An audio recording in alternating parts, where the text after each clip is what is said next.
Le moment ne saurait être mieux choisi pour remercier bien sincèrement ces trois artisans de notre réussite. Merci à vous tous, chers auditeurs, d'avoir fait de CJSO le poste le plus écouté dans la région. Vous ne sauriez croire comme cet encouragement nous est précieux. Merci aussi à nos nombreux et généreux commanditaires, sans l'appui desquels un poste radiophonique indépendant ne peut pas se développer. Finalement, grand merci à notre personnel pour son dévouement et sa si magnifique collaboration. Alex, oui.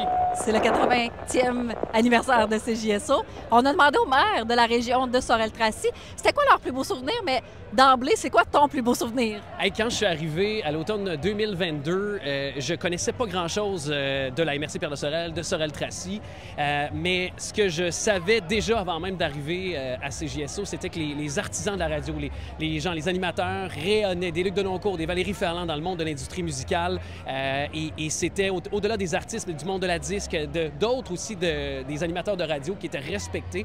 Et par la suite, lorsque j'ai fait donc mon entrée ici dans la magnifique région, je suis arrivé dans une campagne électorale municipale. Je suis arrivé également lors de l'élection provinciale. Alors, disons que rapidement, j'ai été en mesure de connecter avec le monde de la région, d'aller à leur rencontre. Puis rapidement, je me suis rendu compte que des gens qui étaient de cœur, c'était une communauté très serrée. Puis aussi, la belle alliance que je peux dire entre le mode urbain, la ville de Sorel-Tracy, et toutes les municipalités qui sont aux environs, un mode un peu plus rural, je pense à Saint-Robert, on peut penser à Saint-David, par exemple, et sinon même Sainte-Anne-de-Sorel, où il y a des secteurs un peu plus rural, puis bien sûr les magnifiques îles de Sorel, je pense qu'il n'y a plus besoin de présentation là-dessus. Mais non, mais on va commencer ça à l'instant, c'est parti. Louis Plamondon, c'est le 90e de CJSO. Votre plus beau souvenir de CJSO? Hey, là, vous me pognez sur le... Je pense... Attends un petit peu. C'est lorsqu'il avait failli fermé et que Claude Saint-Germain avait fait la récupération de CJSO pour en faire un succès comme il est aujourd'hui.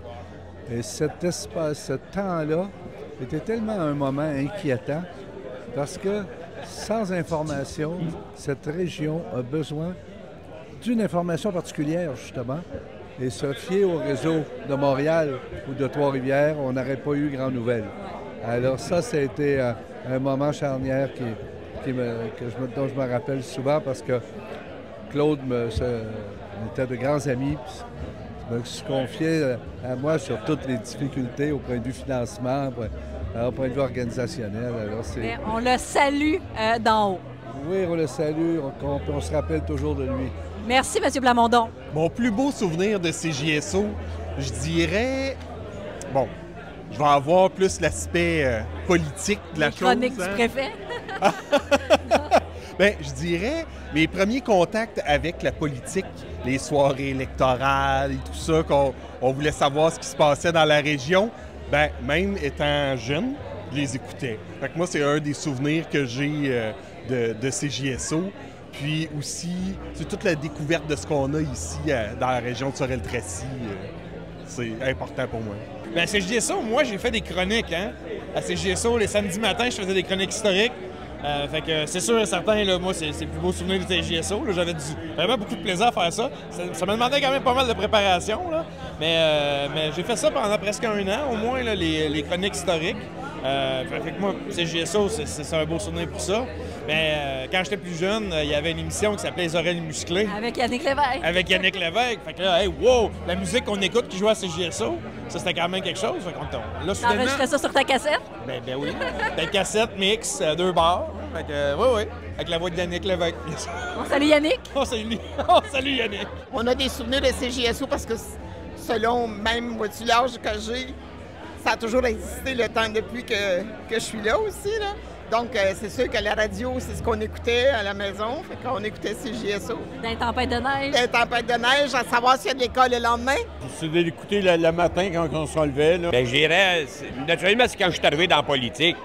On écoutait à Toho, j'étais petit gars, on écoutait la radio locale qu'on appelait, mais quand je suis arrivé dans la politique, mes premières interviews, on allait là, le local, passer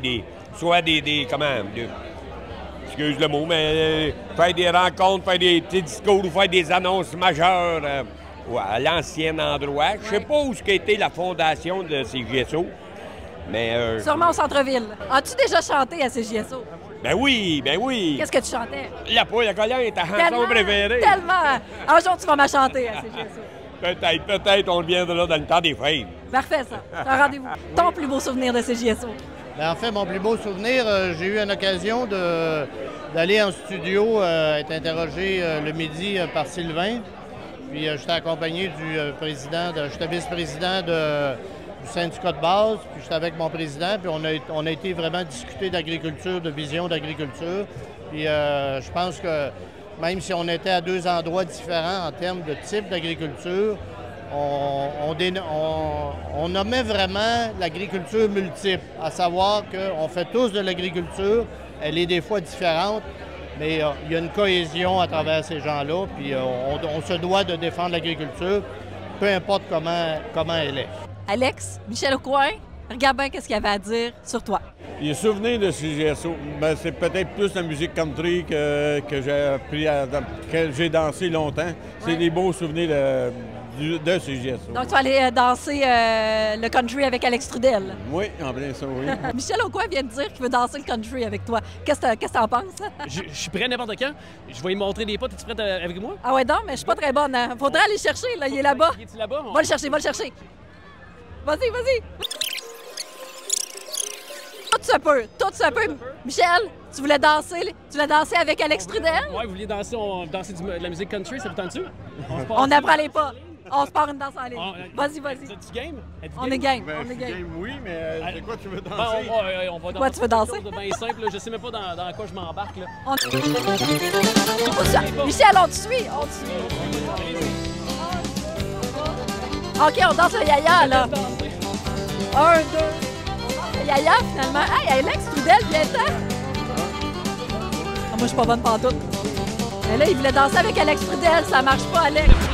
C'était pour l'attirer. Je voulais qu'on montre les pas de danse d'un des... Hey, félicitations, je vous ai réunis. En terminant, pourquoi c'est important d'avoir une radio locale dans une région comme Sorel-Tracy? Avoir une radio locale, c'est une fierté pour la région. Puis en même temps, c'est hyper important parce que, justement, de mettre de l'avant ce qui se passe chez nous, d'avoir une radio qui met aussi à l'avant-plan les personnalités d'ici, c'est une fierté, ça amène aussi au sentiment d'appartenance régionale. Donc, pour moi, c'est pour ça que c'est important d'avoir une radio locale ici, dans la MRC Pierre de Sorel.